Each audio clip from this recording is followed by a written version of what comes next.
in the Anglim portfolio is the Best Barrel Blend. And so I thought the 2012 would be one that you all might have still at home in your cellar. So hopefully you dug around and you found a bottle and you'll be tasting along with us. Steve, one of the things I was curious about and thought you might want to share is kind of how you came up with the Best Barrel Blend. Steve's done 4 Best Barrel Blends over the course of our history, so from 2002 to present. 2003, 2005, 2010, and this 2012.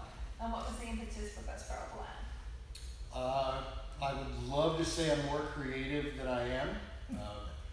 Usually, it's very simple. As I go through the wines, one of the things I do is I just carry a piece of chalk and I will mark on a piece of chalk, and sometimes I'll just put check marks, sometimes I'll put yum, sometimes I'll put all kinds of different things. You go through a vintage and you get a collection of wines that you like a lot. One of the other things I do is I grab my thief and I walk around the cellar and I'll do, cellar blends. It's a really good excuse to drink later in the day. You've been to those. You've been to those. Yeah, he's really good at helping with that. And sometimes a wine just emerges that is really special. So that by the time after, most of these wines are in barrel 2 to 3 years. So by the time you get to the end of that cycle, you pretty much know exactly what's going to go in there. You go through the formality of having an official blending session where you come up with the final percentages, which is also another really good reason to drink, and put together the final blends. It's called Best Barrel Blend because my lack of creativity, it's the best barrel and it's a blend. So there you go. Wonderful. Yeah. Wonderful. Yeah. Do you remember what was in the original? Not a clue. No, the first one? 2003. The very first one. When we started way back in 2002, all we were going to do is Syrah and Viognier. So the 2003 is a blend of a couple of different vineyards of Syrah and a little splash of Viognier. And the first Best Barrel that you had, Wade? It was the 05. We actually came over from Everly Winery as a group, and we had poured it in the tasting room. Oh, yeah, we had the whole crew in at the old place at the train depot? Yeah. And the 2005 was,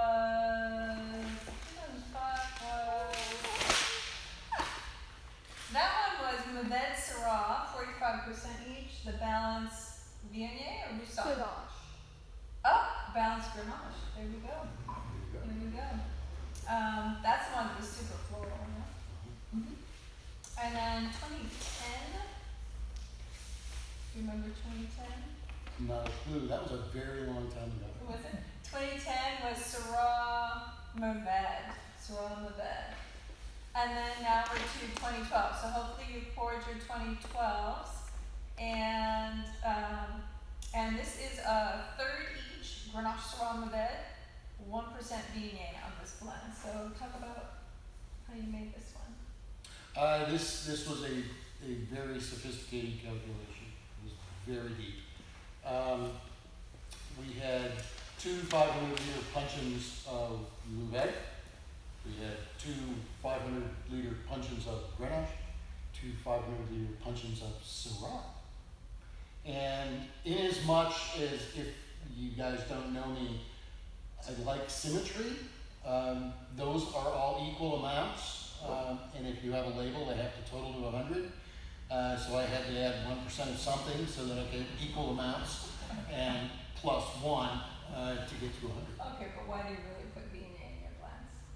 It'll take a wine that's 2 or 3 years old, and the floral aromatics of the Viognier give it a little pop, kind of bring it back to life, give it a little floral twist, a little element that might be missing in a wine that's been in barrel for 3 years. There you go. By the way, today our live is being produced by our social media consultant, Sophia Anglim. Say hello. Do we have questions, Sophia? You have one question. And what is the Well, question? it's more of a comment than a question. Okay. Let me see. Hello, Mark Martinez 645 says, "Hello, Anglims. all good in LA, Canada. We're going to get into the Guy James tonight. Ooh.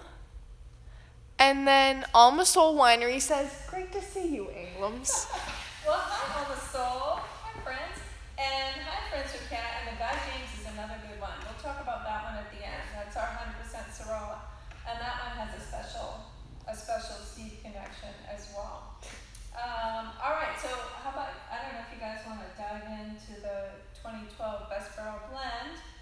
I think Alma Soul might have some of this at home, just a guess. If you do, taste along with us. So if you've tasted with me here at the tasting room, you know that my thing is florals. I just absolutely love a floral, earthy wine. And it's shown some beautiful florals for me. Violets, a little bit of, a pretty pop of fruit at the end. does it? Yeah. The brightness like the cherry is really nice cherries. Mm-hmm. But you're right, it's very floral. So one of the things that we value here is longevity. Obviously, so this is 2012, and I think this wine will go, a good number of years beyond today. And I think acidity is part of that. Yes. Want to talk about acidity and? Because your wines do age incredibly well. I mean, I still have that 07 Roussan, and it's drinking amazing. That's one of my favorite wines ever. I'm a big Roussan grower too. So. All acid, fruit pick time. I mean, It's a couple of things, and she makes this mistake all the time.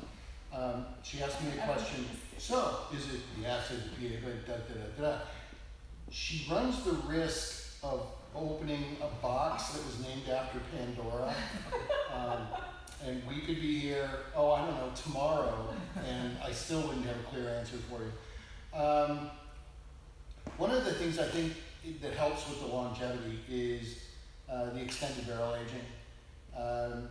The wine is fully resolved by the time it goes into the bottle. I'm not going to go down that path. If I go down that path, it's going to get ugly. No, but you make him with that in mind, right? Aging in mind. Yes. Yeah. I mean, it's kind of fun. One of the days, when y'all get to come back, one of the things we discovered when we were, sorting out the winery and having all this free time to look around, there's still a few cases of our very first wine from back in 2002, which is coming up on its 20th birthday here pretty soon, and it still tastes really good. So yeah, we'll make that a commitment so that when the world comes back to normal. And I don't want the new normal, I want the old one. When it comes back to normal, we'll do something here and we'll get some food. And these wines, if you ever figured out, like lamb is its friend. So now I'm hungry. All right, so on the 12 best barrels, so Grenache Syrah on the bed, a little bit of Viognier, all West Side fruit. Where's all this coming from? Yes. So Willow Creek. The Mouved is Hastings Ranch over by Adelaide Vineyard, Alta Ranch area. The Syrah is St. Peter of Alcantara, which is Willow Creek, Las Tablas Road, about 8 miles west of the 101. And Grenache, most likely, I should remember, most likely is going to be all St. Peter also. Yeah, St. Peter. Then we're doing all of our wines now, Willow Creek and Adelaide districts, all large format punches. Remember the oak treatment on this one? It's about a third. But this was 2012 is the inflection point where we switched from to a much different style of winemaking. 2012, we switched to all native yeast fermentations completely. We switched to 500 liter puncheons for aging, which reduces the oxidative area in barrels. allows them to stay in barrels longer and stay fresher longer. We didn't really do a lot of manipulations. Once it was in the fermenter, it got worked a lot. There were some very lengthy and extensive pump overs, multi-hour pump overs. But once it goes into the barrel, it pretty much stays there on its lees for 2 or 3 years. I generally don't rack the puncheons once. I'll put them in a tank, I'll settle the wine, clarify it a little bit, and then it goes into a puncheon and it stays there for 2 or 3 years. Upwards, closer to 3 than 2. If you've had, again, our wines before, we do a little longer barrel aging than perhaps some others in the area. And you've had this one for quite a while. Do you have any thoughts on just how it's evolved since you had it the first time? It starts picking up a lot more character over time, and it's just, when it comes out, it's fresh, bright, and usually they seem to me strawberry. The straw, the Grenache always, I love straw Grenache ones. You always that Grenache kind of floats that straw. But these always been straw. And this, over time, that straw we start getting the melding where it's really blending itself in its own. It's just, all these fruits are playing nice together. I've always liked an evening push on the straw. I'm a big Northern Rum fan, so that's my game. And I prefer cooler weather straws. And this is just, it's showing itself out. And that the one old straw you spoke of, that was the one that you poured at the vines. Yeah. Oh, at the That was, it is an amazing straw. It is so youthful at 20 years. That's what straw can really play with. That's what I like about the straws. So yeah, and the floral notes are gorgeous. Thank you, yeah. I could smell this all And over. lamb, yes. Good lamb. And hot dogs and hamburgers. Hamburgers, lamb hamburgers. Lamb hamburgers. There we go. Little lamb burger. Do we have Lamb pizza. Do we have questions? No? So you mentioned that they're playing well together. The 2005, that was 45 each, Syrah, Mourvèdre, 10% Grenache. We went through a lot of iterations on the blending on that 2005 because the Grenache and the Mourvèdre did not want to play together. It was very interesting. And you wouldn't, unless you've done blending before. I mean, I hadn't done a lot of it before we got into this business. And it's remarkable how just small changes in percentages of varieties can really change the flavor profile of the wine. And that Mourvèdre and Grenache were like, no, we're not having it. And it took us a while and several iterations to come to what that final blend was going to be, and that was that 2005. If you have a 2005 at home, we tasted that not too long ago, well, before all this started, so.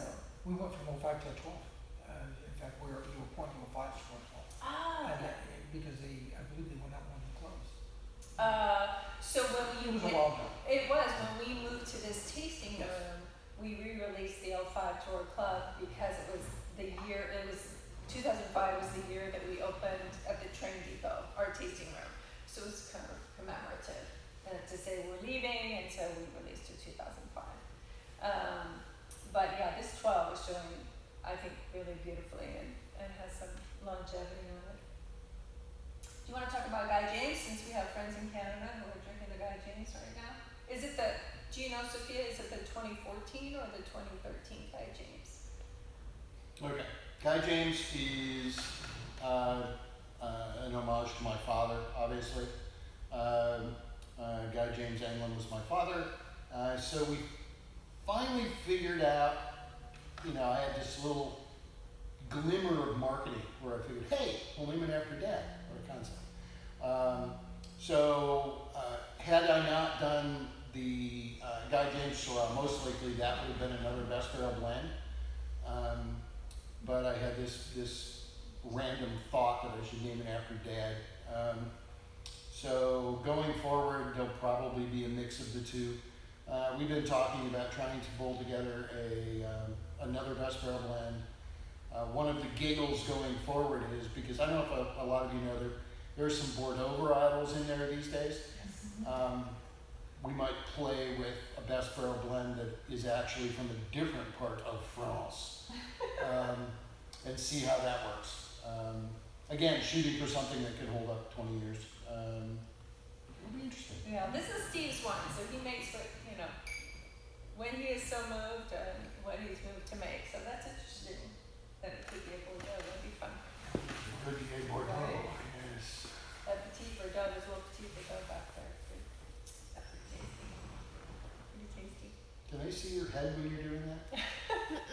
Okay. Well, I hope that you all got to taste along. Hope you enjoyed our little visit. We are going to try this again, maybe next week, but watch your emails and my Instagram post for the exact date. But I would like to tee up the wine, and that would be the 2013 Mourvèdre. It's our 100% Mourvèdre from the Hastings Ranch. It is a personal favorite of mine. So if you think you have it, go start rummaging the cellar. If you don't have it, I have a little bit here so I can help you out. And if anyone is thinking of getting into the wine business, or I know Mr. Shaw, you are already in the wine business. If you go through and you get an abnormal year for your growing region, like 2013 was for us, and you're thinking, yeah, you know, I should probably sell this to somebody really cheap. Don't do it, because it may end up being one of the best wines you ever made. Thankfully, no one made an offer for the bulk wine, so I got to bottle it. Oh my God. But you never know until you know if it's going to work. And then, of course, if you do own a winery, what you know is that when you get to there, and if it doesn't work out, then you do know, but then it's too late. So, welcome. It's good advice to people who might be thinking they want a winery. I don't know, my head's spinning. I don't know. Wade, thank you for being here. Thank you. We'll be here for the 13th of that Yes. too. Fantastic. Thank you, Sophia. Cheers, everyone. Cheers. Be well. Good to see your finger.